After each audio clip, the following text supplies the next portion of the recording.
벤자맹네 집에 폭풍이.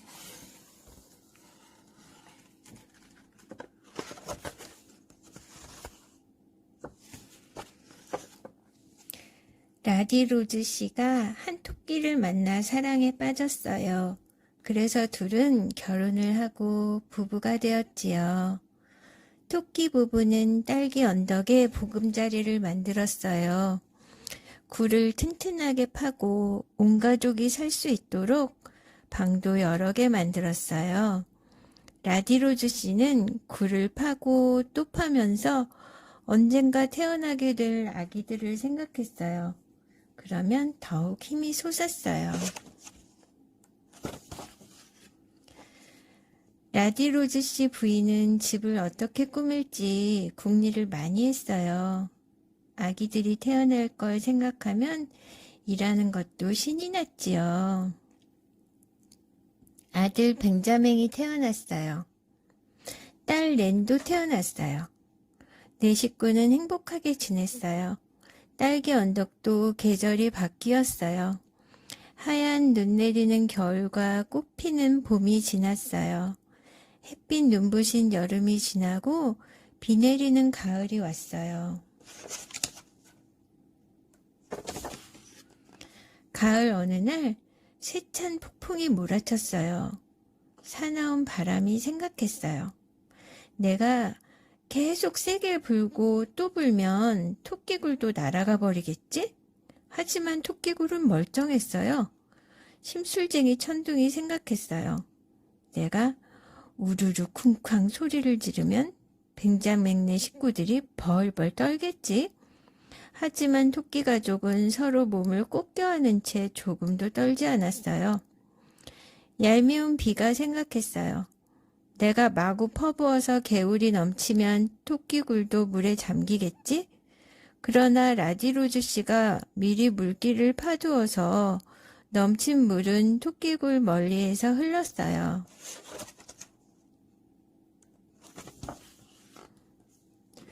어느 날 아침 폭풍이 또 몰아쳤어요. 이번엔 바로 집 안에서요. 조심하지 않으면 집 안에서도 폭풍이 생길 수 있답니다. 벤자맹은 한참 동안 정성을 들여 커다란 종이에 식구들을 그렸어요. 보면 볼수록 잘 그린 것 같았어요. 난 역시 위대한 화가야. 벤자맹은 잠시 쉬려고 밖으로 나갔어요. 벤자맹이 다시 돌아왔을 때 기막힌 일이 벌어져 있었어요. 렌이 그림을 엉망으로 만들어 놓은 거예요. 렌은 뭐든지 오빠가 하는 대로만 하거든요. 엉망이 된 방을 본 순간 벤자맹은 폭풍으로 변했어요. 방바닥을 마구 구르며 소리를 질러댔어요. 너 가만 안 놔둘 거야? 그러고는 렌에게 달려들었어요. 한바탕 소동이 벌어졌어요.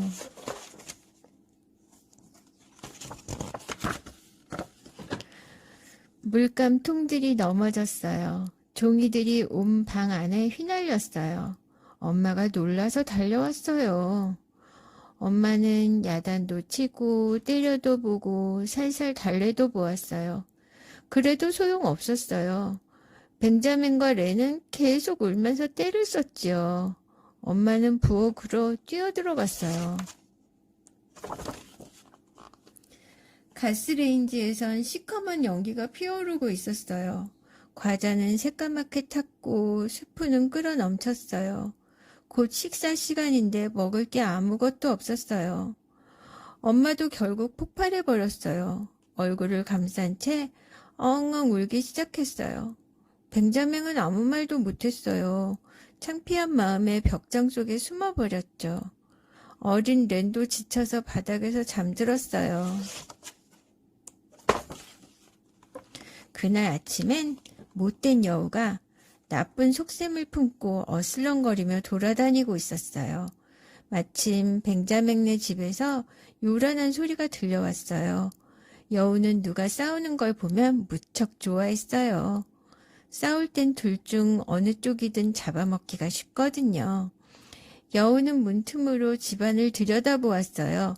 라디로즈 씨 부인은 여전히 시무룩해 있었고 어린 레는 깊이 잠들어 있었어요.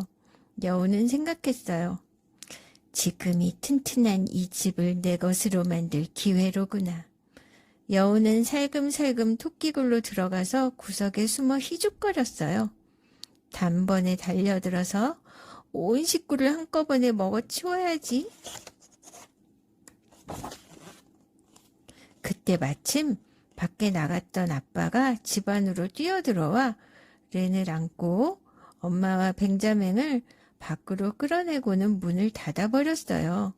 후유, 천만 다행이에요. 여우가 몰래 집에 들어가는 걸 봤거든. 아빠가 말했어요. 너희들이 싸우는 틈에 들어왔을 거야. 엄마는 무슨 일이 일어나는지를 아이들에게 설명했어요. 엄청난 위기 앞에서 온 가족이 하나로 뭉쳤어요. 나한테 좋은 생각이 있어요. 잠깐 기다리세요. 금방 돌아올게요. 뱅자맹은 이렇게 말하고 가게로 쏜새같이 뛰어갔어요. 뱅자맹이 헐떡이며 말했어요. 아저씨, 재채기 나게 하는 가루 좀 주세요. 여우를 혼내주게요. 가게 아저씨는 가루를 아주 많이 주었어요. 코끼리도 꼼짝 못하게 만들 만큼 많았어요. 뱅자맹이 아빠한테 자랑스레 꾸러미를 내밀었어요. 아빠는 그게 어디에 쓰는 건지 금방 알아차렸어요. 아빠와 뱅자맹은 지붕 위로 올라가 재채기 나게 하는 가루를 굴뚝에 부었어요. 집안에선 여우가 정신없이 재채기를 하며 화를 냈어요. 고약한 녀석들, 에치, 토끼 똥 같은 녀석들. 갑자기 문이 열리더니 여우가 번개처럼 재빠르게 빠져나갔어요. 한동안 딸기 언덕 근처에는 얼씬도 못할 거예요. 그때 할머니가 무거운 바구니를 들고 왔어요. 모두를 놀라게 해주려고 갑자기 온 거예요. 할머니, 어떻게 알고 오셨어요? 마침 폭풍 때문에 먹을 게 하나도 없었는데. 식구들은 모두 집으로 들어갔어요. 타버린 과자와 스프는 내버렸어요. 그 대신 할머니가 집에서 싸온 당근과 커다란 체리 케이크를 상에 올려놓았어요. 뱅자맹은 아침에 있었던 소동 이야기를 했어요. 모두들 실컷 웃었지요. 식사를 끝낸 뒤 뱅자맹은 렌에게 종이와 색연필과 붓을 주었어요. 그리고 둘은 그림을 그리기 시작했어요. 뱅자맹네 집에 다시 웃음이 찾아왔어요.